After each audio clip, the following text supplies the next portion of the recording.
بیا تا بریم به دنیای قصه ها. تا حالا فکر کردی اگه از یه تونل خرگوش رد بشی سر از کجا در میاری؟ Alice in Wonderland، داستان یه دختر باهوش که سر از یه سرزمین عجایب در میاره و توی مسیر با حیوانای خیلی عجیب غریبی روبرو میشه. مطمئنم که همون اندازه که از دیدن فیلم این داستان لذت بردی، از خوندنش هم لذت میبری. بریم با هم چند سطر از این کتاب رو با هم دیگه بخونیم. Alice often dreams of a place called Wonderland, which is full of strange people and creatures. When she is 19, she falls down a rabbit hole, opens a door into Wonderland, and meets the people from her dream.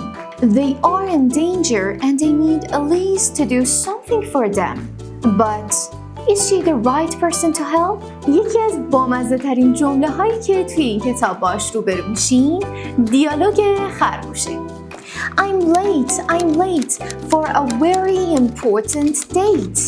سطح این کتاب لول 5 هستش برای زبان آموزانی که کتاب میخونن و علاقه خیلی زیادی به یاد گرفتن کلمات جدید دارن. اگه تو هم میخوای که با آلیس وارد این سرزمین عجایب بشی، یه کامنت برامون بذار تا لینک تهیه کتاب برات ارسال بشه.